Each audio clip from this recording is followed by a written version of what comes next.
पूज्य संत शक्ति विराजमान है, उनको प्रणाम करता हूं। भाई कैलाश जी ने मुझे जितना सरल और अधिकार पूर्वक निमंत्रण दिया, उसी रूप में मैंने स्वीकार किया। हालांकि मैंने आज ये भी अनुभव कर लिया कि आदमी 24 घंटे जगह कैसे रह सकता है। मैं लगातार 3 दिन से इस मारवाड़ के दौरे पर हूं। इनको पता लगा, इन्होंने कहा कि बाढ़ में रुकोगे, इसकी बजाय आप बालोतरा ही आ जाओ, मेरे यहाँ माँ की स्मृति में और भजन संध्या है। माँ से बढ़ के तो कुछ है नहीं, क्योंकि मैं भी जब घर से बेफिक्र होकर निकलता हूं तो माँ की दुआओं का काफिला साथ चलता है। और इसलिए श्याम जी और प्रकाश जी, जिनके कंठ में सरस्वती का वास है, आज की इस सांझ को भी स्वामी अभयदास जी कह रहे थे कि उमस है, लेकिन प्रकाश के भजन के बाद थोड़ी हवा ठंडी ठंडी चलने लगी। पर शर्त यह कि इस बात का भी लिफाफा नहीं मांग ली। मैं आदरणीय पिताजी तगाराम जी का, भाई कैलाश जी का और हमारे पार्टी के बहुत लोग सीनियर, हमारे बिल्कुल पिता के समान हमारे संरक्षक आदरणीय अमराराम जी विराजे, अमीर सिंह जी, पिंका जी और तमाम हमारे महेश जी, पार्टी के सभी शंकर सिंह जी, राजपुरोहित जी, तमाम लोग हमारे यहाँ विराजे हुए। जालम सिंह जी अस्वस्थ थे, लेकिन कैलाश जी के प्रति प्रेम है, फिर भी वो यहाँ पधारे हैं। तो मुझे बहुत ज्यादा लंबी चौड़ी बात नहीं करनी, लेकिन कैलाश जी, जो प्रकाश जी ने जो भजन में बात कही है, उसका भाव यही है कि सब लोगों ने एक लंबे दौर को देखा और सुना है। इतिहास में वही पढ़ाया गया, वही लिखा गया जिसकी मानसिकता गुलामी के तौर पर थी। लेकिन मुझे लग रहा है कि भारत का इतिहास बदल रहा है। भारत की जो ऐसी संस्कृति थी जिस पर मुगलों से और अंग्रेजों से संघर्ष करते करते जो आदत हो गई थी, और जो ये कहते थे कि भारत अब उठ नहीं सकता, तो मैं एक छोटे से किस्से से अपनी बात खत्म करूंगा। ये राजनीति का मंच नहीं है, लेकिन मैं राजनीति की बात भी नहीं करूंगा, मैं भारत की ही बात करूंगा। रूस और यूक्रेन का युद्ध सबको पता है, आप अखबार पढ़ते हैं, टीवी देखते हैं। देश की ताकत क्या होती है, देश के नेतृत्व की ताकत क्या होती है। जिस मंत्रिमंडल में कैलाश जी काम करते हैं, उस मंत्रिमंडल की ताकत क्या होती है।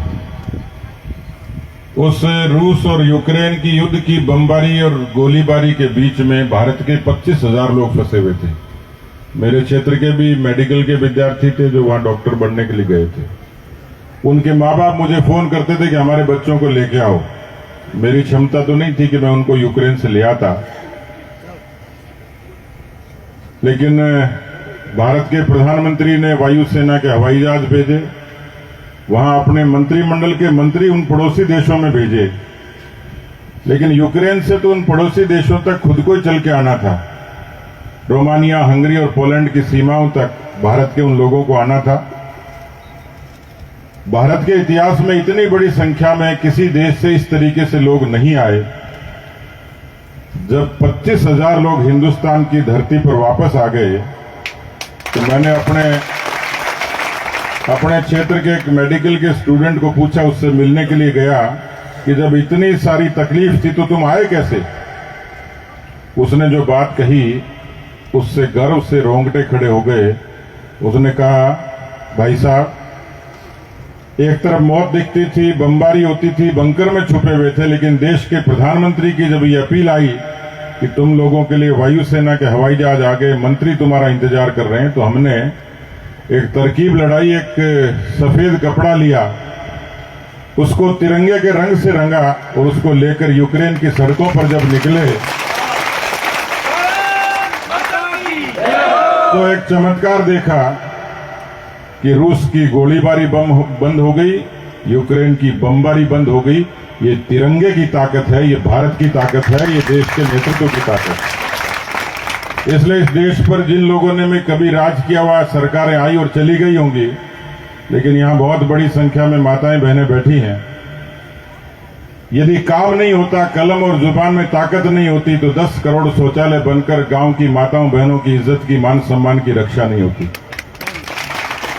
जो गरीब इस बात के लिए रोता था कि उसके खाते से उसको पैसे मिलते नहीं, मजदूरी के, कोई विधवा अपनी पेंशन के लिए तरसती थी, कोई विकलांग तरसता था, कोई विद्यार्थी अपनी छात्रवृत्ति के लिए रोता था, और देश का प्रधानमंत्री कहता था उस समय कि मैं 1 रुपया भेजता हूं और 15 पैसे पहुंचते हैं।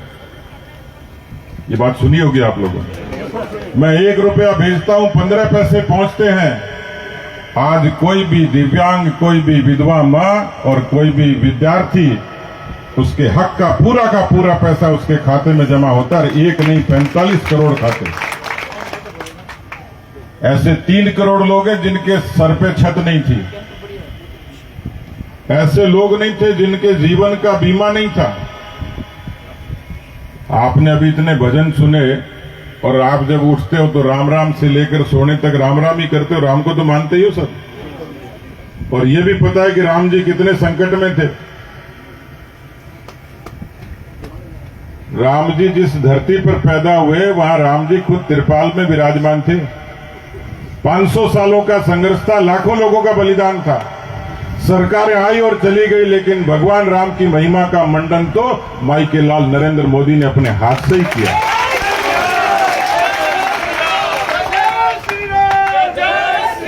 मुझे पता है इस क्षेत्र के बहुत सारे नौजवान सेना में नौकरी करने जाते हैं, और ये खबर आती थी कि कश्मीर में आतंकवादियों ने ये कर दिया, वो कर दिया। मेरा रोमांच हुआ। मुझे कल राजू सिंह मिले, कौन सी जगह थी वो, जैसलमेर में। राजू सिंह को मुझे मिलवाया कि आप इसका स्वागत कीजिए, अभिनंदन कीजिए। मैंने कहा किस बात का? कि राजू सिंह वो जांबाज है जिसके पैर में आतंकवादियों की गोली लगी है, लेकिन 2 आतंकवादियों में से 1 विकेट को उड़ाने का काम भी राजू सिंह ने अपने बंदूक से किया। मित्रों, पहले ऐसी छूट नहीं थी। सेना के अधिकारी और कर्मचारी और जांबाज सैनिक भीख का कटोरा लेके कहते थे हमें ऑपरेशन की इजाजत दीजिए। और यहां पर कोई सोचता होगा चौपाल पर बैठा कि 370 खत्म हो जाए। किसी को भी नहीं पता 370 क्या है, लेकिन इतना पता था ये खत्म हो जाए तो इन आतंकवादियों पर नकेल डल जाए। तिरंगे की आन के लिए, उस तिरंगे की मान के लिए उस 370 को खत्म करने का काम भी देश के यशस्वी गृह मंत्री अमित शाह जी ने किया। छोटी सुविधाओं से लेकर देश का मान, यही तो है हिंदुस्तान, यही तो है न्यू इंडिया।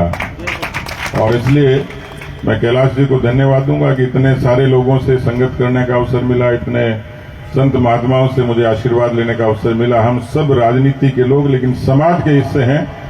इस भरोसे और संकल्प के साथ आए हैं, और ये हम देखेंगे इस बात को कि बदलते हुए हिंदुस्तान की जो ताकत मैंने बताई है, एक दिन वो होगा जब कैलाश जी भारत की दुनिया की सबसे बड़ी ताकत बनने का सत्संग भी आप लोगों के बीच में करेंगे। तो मैं एक बार फिर से मेरे सभी साथियों को प्रणाम करता हूं, अभिनंदन करता हूं, और आप सब लोगों को भी, क्योंकि बहुत बुजुर्ग हैं जो आशीर्वाद देकर हमारी ऊर्जा को बढ़ाते हैं। बहुत बहुत धन्यवाद। जय हिंद, जय भारत।